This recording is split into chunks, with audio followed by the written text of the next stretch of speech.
2 Samuel chapter 11, verse 1, opens with a quiet, devastating sentence. In the spring, at the time when kings go off to war, David sent Joab out with the king's men and the whole Israelite army. But David remained in Jerusalem. Most readers skip past that introduction to get to the scandal that follows. The story of Bathsheba, the story of Uriah. But that single understated sentence is the hinge on which the entire history of Israel's greatest king turns. It is the moment the ascent stops and the fracture begins. When we think of David, we usually think of the events in 1 Samuel. We picture the shepherd boy with a sling, the giant slayer, the loyal musician playing the harp for a troubled king. We remember the outlaw hiding in the wilderness, refusing to strike down Saul, waiting patiently for God to fulfill his promise. 1 Samuel is a story of ascension. It is the making of a king. But 2 Samuel is something entirely different. It is the story of a crown, secured, and a family, destroyed. 2 Samuel is not just a historical record of a reign. It is a brilliant, heartbreaking theological portrait. It shows us what happens when a flawed human being is handed absolute power, a new capital city, and the highest promises of God. The book is sharply divided into two halves. The first 10 chapters are a story of unparalleled triumph. David unites the fractured tribes of Israel. He captures the fortress of Zion and renames it the City of David. He pushes back the surrounding enemies and establishes peace. He is the shepherd king, leading his people into a golden age. Everything he touches prospers. And then comes the spring. A king who should be on the battlefield stays home. He walks out onto his roof. He sees a woman. He uses the power of his throne to take her. And when the consequences arrive, he uses the power of his throne to orchestrate a murder. From that moment on, the narrative breaks. The second half of 2 Samuel becomes a devastating spiral of consequence. The sins of the father are mirrored and multiplied in his children. Lust, betrayal, and rebellion tear the kingdom apart from the inside out. The central tension of 2 Samuel is no longer whether David will survive his external enemies. He has already defeated them. The tension is whether the kingdom can survive David. If the king who receives God's greatest promises is capable of such profound corruption, what happens to the kingdom? What happens to the promise of an eternal throne? This is not just a story of moral failure. It is the revelation of a deep biblical reality. 2 Samuel reveals that God's eternal covenant was not built on David's perfection. It was secured despite his catastrophic failure. The book quietly demonstrates that a human king, even a king after God's own heart, will eventually break the kingdom. It shows us why the true king, when he finally arrived centuries later, would have to be more than a conqueror. He would have to be someone who could heal the wounds that human rulers create. The fall on the roof is a monumental turning point. But to truly understand the weight of David's failure and why his dynasty did not entirely collapse in the aftermath, you cannot start in chapter 11. You first have to go back. You have to see what happened just a few chapters earlier, because before the failure, there was a moment of unmatched religious zeal. David decided to bring the very presence of God into his new capital. He wanted to honor God, but he was about to learn a terrifying lesson. The God who granted him the throne could never be tamed by it. In the 6th chapter of 2 Samuel, David has just captured Jerusalem. He has secured his borders. He has built a royal palace of cedar, but he knows that a political capital is not enough to sustain Israel. He needs the presence of God at the center of his kingdom. So, David sets out to retrieve the Ark of the Covenant. The Ark was the sacred gold-covered chest that held the tablets of the 10 Commandments.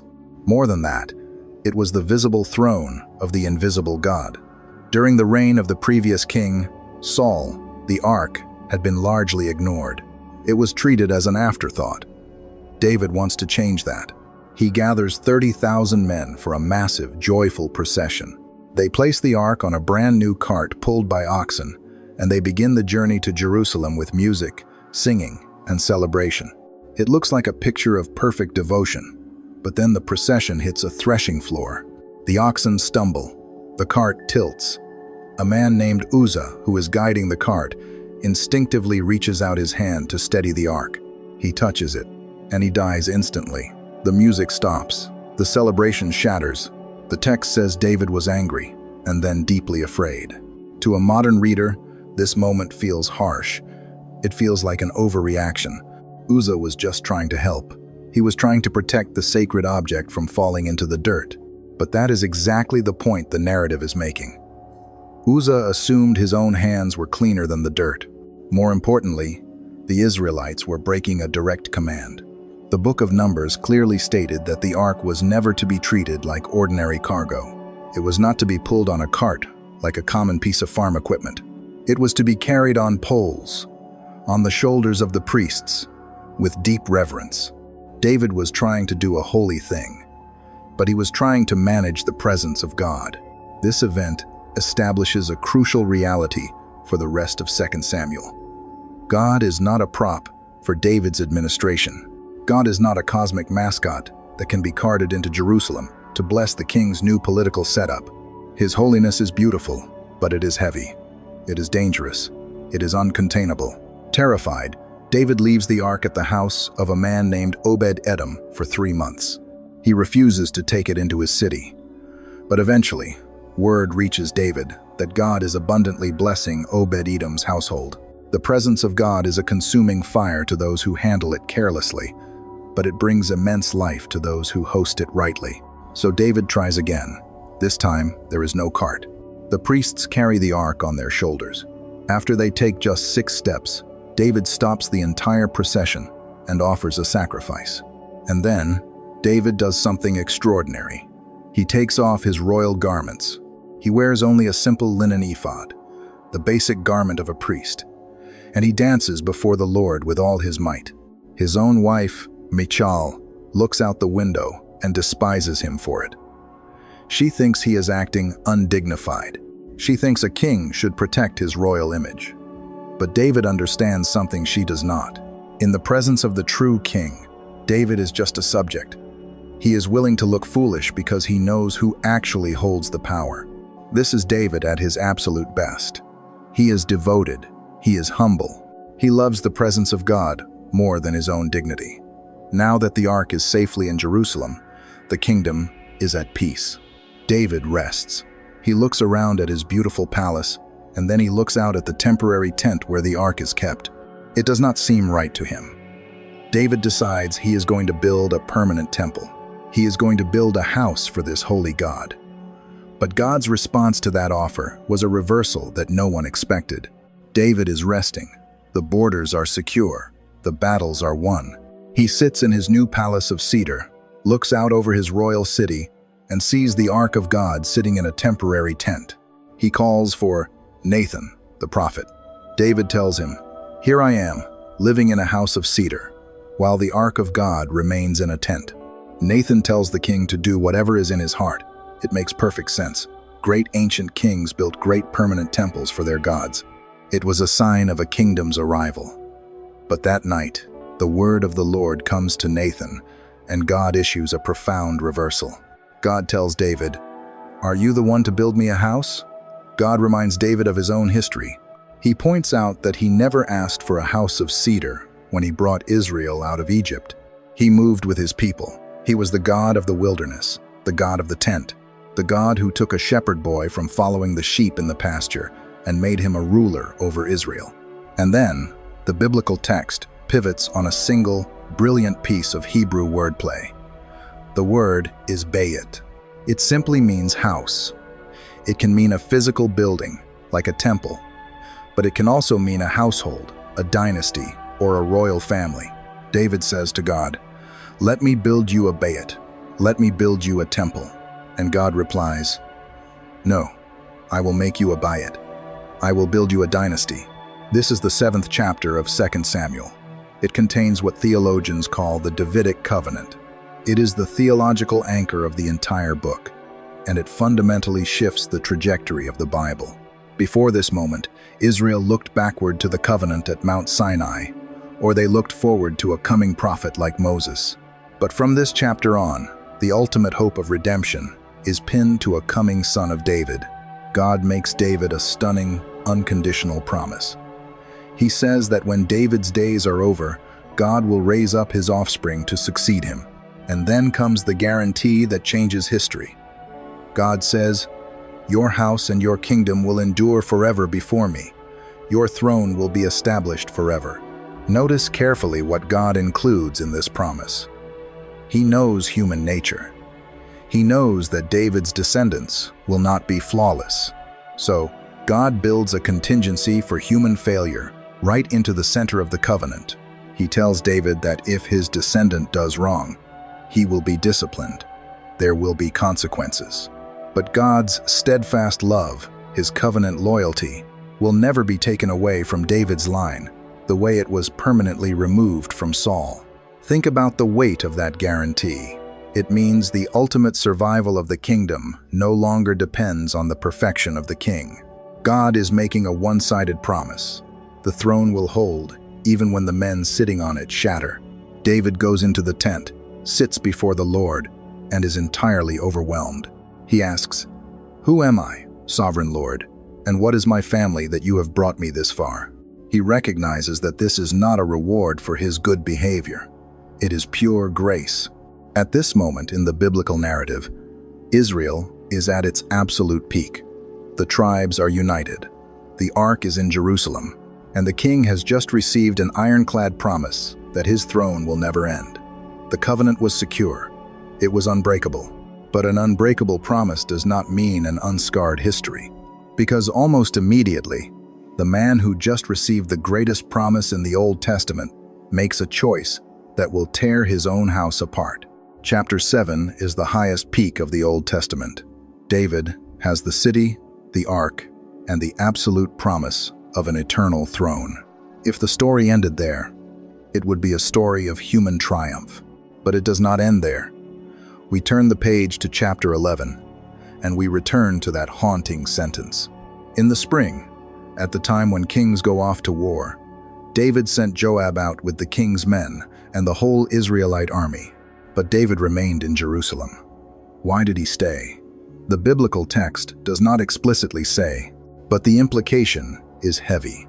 Comfort, complacency, the quiet arrogance of having arrived. One evening, the king gets up from his bed and walks around on the roof of his palace. From the roof, he sees a woman bathing. The narrative is incredibly efficient here. There is no long emotional buildup. There is no romance. There is only a terrifying display of absolute power. The original verbs move with cold, mechanical speed. David sent someone to find out about her. He was told she was Bathsheba, the wife of Uriah. He sent messengers to get her. He took her. She came to him, and he slept with her. He is acting exactly like the kings of the other nations.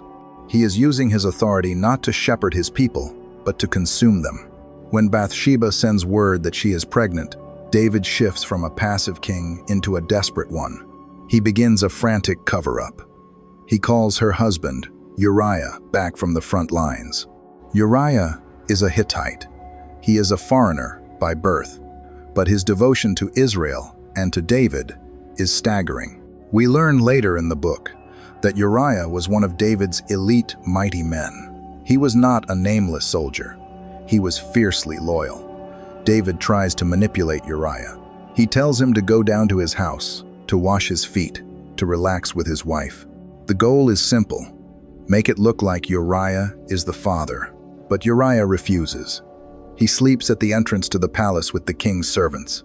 When David asks him why, Uriah gives an answer that should have broken the king's heart. Uriah says, "The ark and Israel and Judah are staying in tents, and my commander Joab and my lord's men are camped in the open country. How could I go to my house to eat and drink and make love to my wife? As surely as you live, I will not do such a thing." Look at the contrast. Uriah, the foreigner, cares more about the ark sitting in a tent than the king who just offered to build a permanent temple for it. Uriah is displaying the very righteousness that David has abandoned. Uriah's integrity becomes a massive problem for David's sin. The king cannot manipulate him. So David crosses a line from which he will never fully return. He writes a letter to his commander, Joab. The letter contains a death warrant. He instructs Joab to put Uriah out in front, where the fighting is fiercest, and then to pull the troops back so he will be struck down. And David sends that letter in the hand of Uriah himself. The loyal soldier carries the sealed instrument of his own execution, completely unaware. Uriah dies in battle. Bathsheba mourns her husband. When the time of mourning is over, David brings her into his house, and the child is born. To the outside world, it looks like a tragedy gracefully managed. The king did a noble thing, taking in the widow of a fallen hero. The scandal is buried. The problem is solved. The throne is secure. But chapter 11 does not end there. The politics fade. The human maneuvering stops. And the writer adds one quiet, devastating sentence at the very end of the chapter. But the thing David had done displeased the Lord. The cover-up seemed perfect. The king had moved on. But the prophet was already walking toward the palace. For a year, the secret holds. The child is born. The kingdom hums along. David sits on his throne, acting as the righteous judge of Israel. The cover-up appears to be a complete success. And then, God sends Nathan the prophet. Nathan does not walk into the throne room with an angry accusation. He walks in with a story. He approaches the king as a citizen, seeking justice. He tells David about two men in a certain town. One is very rich, with massive flocks and herds. The other is a poor man, who has nothing except one little ewe lamb. He raised it. It grew up with his children. It drank from his cup and slept in his arms. Nathan says it was like a daughter to him. Then a traveler came to the rich man.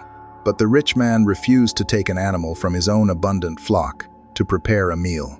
Instead, he took the poor man's lamb, slaughtered it, and served it to his guest. When David hears this, his reaction is explosive. The text says he burned with anger. Remember who David is. Before he was a king, he was a shepherd. He knows what it means to protect a flock. He knows the vulnerability of a lamb. All of his righteous indignation rises to the surface. David declares that the man who did this deserves to die, and that he must repay the lamb 4 times over. And then, Nathan delivers the most devastating words in the entire narrative. You are the man. The illusion breaks. The cover-up shatters. Nathan unpacks the full weight of what David has done. He speaks on behalf of God, reminding David that God delivered him from Saul, gave him the kingdom, gave him the palace, and would have given him even more if he had only asked. David did not just break a rule. He despised the word of the Lord. He acted as if the abundance of God was not enough. Because of this, God pronounces a consequence that shapes the rest of Israel's history. The eternal covenant from chapter 7 is not revoked. The promise of the throne stands, but the family sitting on that throne will be forever scarred. Nathan tells David, "The sword will never depart from your house." Notice the tragic irony. David used the sword of the Ammonites to kill Uriah. Now, the sword will become a permanent resident in David's own family. He tried to take in secret, and now God says his own household will be torn apart in broad daylight. Faced with absolute ruin, David does something his predecessor, King Saul, never learned to do. He does not make excuses. He does not blame his advisors. He does not justify his actions based on royal privilege. He simply says, "I have sinned against the Lord." That single sentence is why David remains a man after God's own heart. Not because his heart was flawless, but because when it was finally exposed, it broke in the right direction. He knew he had no defense. Nathan immediately responds, "The Lord has taken away your sin. You are not going to die." This is a massive theological moment. Under the law of Moses, there was no sacrifice prescribed for deliberate murder and adultery.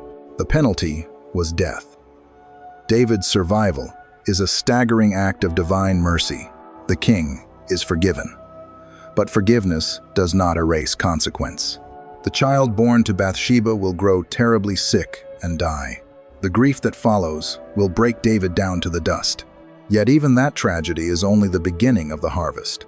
David pronounced a fourfold judgment on the rich man in the story. He said the man must repay 4 times over. And in the chapters that follow, David will lose 4 of his own sons. David's soul is saved, but the prophet's warning was not an empty threat. The sword had entered the house. The fracture was about to begin, and it would not start on a distant battlefield. It would start in David's own living room. Nathan told David the sword would not depart from his house, and almost immediately, the blade falls.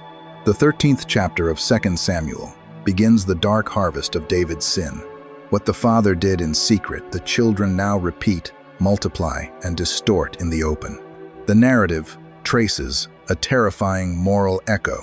David allowed his lust to overrule his integrity when he sent for Bathsheba. Now, his oldest son, Amnon, becomes obsessed with his own half-sister, Tamar. Amnon manipulates a situation to get Tamar alone in his quarters. He overpowers her. He assaults her. And then, the text says, he despised her with an intense hatred and threw her out. It is a horrifying scene. But the most chilling detail in the chapter is what happens next. Word of this atrocity reaches King David. The text says that when David heard all these things, he was furious.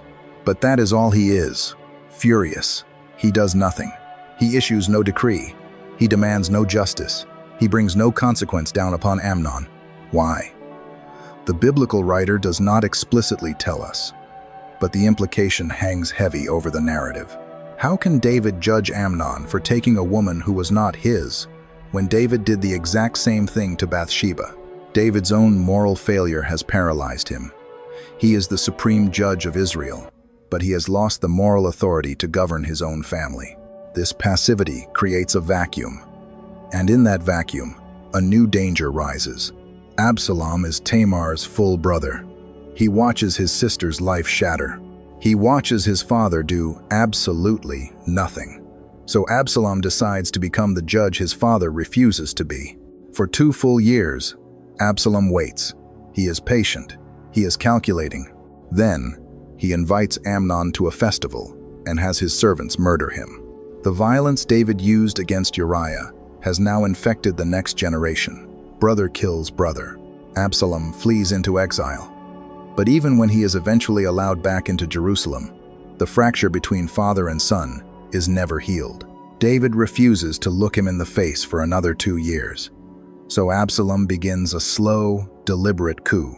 He sits by the city gates. He intercepts the citizens coming to the king for justice. He tells them their claims are valid, but there is no one from the king to hear them. Absalom listens to them. He kisses their hands. Slowly and methodically, he steals the hearts of the men of Israel. And then, he declares himself king in Hebron, the exact place his father's reign began.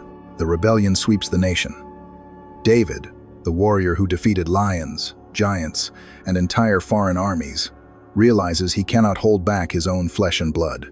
In chapter 15, David makes a heartbreaking decision. He abandons Jerusalem. He leaves the Cedar Palace. He leaves the capital city he fought so hard to build. He walks out of the gates, crosses the Kidron Valley, and climbs the Mount of Olives. The text says he walked up the ascent weeping, his head covered, and his feet bare. He is no longer the victorious conqueror. He is a broken father, fleeing for his life from the son he failed to discipline and failed to love. As he leaves, the priests try to carry the Ark of the Covenant out of the city with him, but David stops them. He tells them to take the Ark back into Jerusalem. He says that if he finds favor in the eyes of the Lord, God will bring him back to see it again. David is submitting entirely to the discipline of God. He knows he is reaping exactly what he sowed. The king has lost his city. He has lost his throne, and his family is tearing itself apart. The kingdom is on the brink of total collapse. But the climax of this rebellion does not end with a decisive battle or a triumphant return. It ends with a cry of grief that echoes across centuries. David waits at the gates of a city called Mahanaim. He has just sent his loyal troops into the forest to fight the army of Israel, the army led by his own son. But before the commanders march out, the king gives them one final, desperate order in the hearing of all the troops. Be gentle with the young man Absalom, for my sake. David does not want a military victory. He wants his boy back. The battle takes place in the forest of Ephraim. The biblical text notes a strange detail. It says the forest claimed more lives that day than the sword. It is a chaotic, brutal civil war. Israel is destroying itself. And then, the narrative zeroes in on Absalom. He is riding his royal mule through the thicket. Earlier in the book, the narrator made a point to mention Absalom's incredible hair. It was thick, heavy, and a symbol of his vanity and pride. Now, as he rides under a great oak tree, that same hair becomes caught in the thick branches. The mule keeps going, leaving the prince suspended in midair. He is hanging between heaven and earth, defenseless. Word reaches Joab, David's ruthless military commander. Joab has no patience for a father's grief. He knows that as long as Absalom lives, the kingdom will be divided. So Joab ignores the king's explicit command. He takes 3 javelins and plunges them into Absalom's heart. The rebellion is over. The victory is secured. Runners are sent back to the city to tell the king. David is sitting between the inner and outer gates, waiting. When the first messenger arrives, David does not ask about the battle. He does not ask about the casualties. He does not ask if his throne is safe. He asks only one question: is the young man Absalom safe? When the second messenger, a Cushite, arrives, David asks the question again. The messenger lowers his head and says, "May the enemies of my lord the king and all who rise up to harm you be like that young man." And then the king breaks. The text says David was shaken. He went up to the room over the gateway and wept. As he walked, he cried out with one of the most agonizing sentences in all of human literature. "Oh, my son Absalom, my son Absalom. If only I had died instead of you. Oh, Absalom, my son, my son." This is not just the grief of a father losing a child. It is the crushing agony of a man who knows he is responsible. David knows that Absalom's rebellion, his anger, and his violent death are the direct harvest of what David himself sowed on that roof in Jerusalem years earlier. The sword has not departed from his house. The king wishes he could take his son's place. He wishes he could bear the penalty himself. If only I had died instead of you. He has the heart of a substitute, but he does not have the power to reverse the curse he unleashed. The throne is saved, but the father is destroyed. The men who fought for David returned to the city not as victorious soldiers, but as silent mourners, ashamed of their own victory. The kingdom is restored, but it is deeply, permanently scarred. If 2 Samuel was a traditional history book, it would probably end here. It would conclude with David returning to Jerusalem, a sobered, grieving monarch ruling over a fractured people. But the book does not end with Absalom. It ends with a strange, final story that seems completely out of chronological order. A story about a census, a plague, and a piece of real estate that will point directly toward the cross. The book of 2 Samuel does not end with the death of King David. His death is recorded in the next book, 1 Kings. Instead, the final chapter of 2 Samuel feels like it is out of chronological order. It is an epilogue, a story about a census, a plague, and a piece of real estate. The nation is at peace, but David decides to count his fighting men. It is an act of pride. It is a king measuring his own strength, trusting in the size of his military rather than the covenant of his God. The census brings discipline. A devastating plague sweeps through Israel. As the plague reaches the capital city of Jerusalem, the Lord grieves. The destroying angel halts over a piece of land owned by a man named Araunah. It is a threshing floor, a flat expanse of rock where grain is crushed and the chaff is blown away by the wind. David looks up and sees the angel with a drawn sword extended over Jerusalem. The sword that Nathan promised would never depart from his house is now poised over his city. And in this moment of terrifying clarity, David finally becomes the shepherd again. He falls to his face and cries out to God, "I have sinned. I, the shepherd, have done wrong. These are but sheep. What have they done? Let your hand fall on me and my family. Pause for a second and look at the movement. It is the exact opposite of chapter 11. On the roof, David used his people to protect himself. On the threshing floor, he offers himself to protect his people. He is finally willing to take the punishment his own actions deserve. God instructs David to build an altar on that very spot. Araunah, the owner, is terrified. He offers the king the land, the oxen, and the wood for free. But David refuses. He utters a phrase that defines the heart of true worship. I will not sacrifice to the Lord my God burnt offerings that cost me nothing. David pays the price. He builds the altar. The sacrifice is accepted, and the plague stops. It feels like a quiet, sudden ending to such an explosive book. But this final scene is the key that unlocks the entire narrative. Because this threshing floor is not just a random plot of land. This site, purchased in a moment of desperate repentance, is Mount Moriah. It is the exact location where David's son, Solomon, will soon build the glorious temple. Do not miss the theological masterpiece the author has constructed. The permanent house of God, the center of Israel's worship, was not built on the site of David's greatest military victory. It was not built on a monument to his flawless perfection. It was built on the exact ground where his profound failure met the terrifying mercy of God. This is the central discovery of 2 Samuel. A human king, no matter how devoted, will always break the kingdom. Even a man after God's own heart could not carry the weight of absolute power without cracking. The eternal covenant could never survive on human merit. It could only survive by grace. The book leaves us aching for a different kind of king. We need a son of David who will not stay safely in the palace when the battle rages. We need a king who will not send innocent men to die to cover his own sins. We need a king who will willingly offer himself to protect the sheep. Centuries later, that true king arrived. He did not come merely to wield the sword of justice. He came to stand in the place of the guilty. He came to take the wound. The throne of David was never just a seat of power. It was the fractured, historical stage where God was preparing the world for the reign of his Son.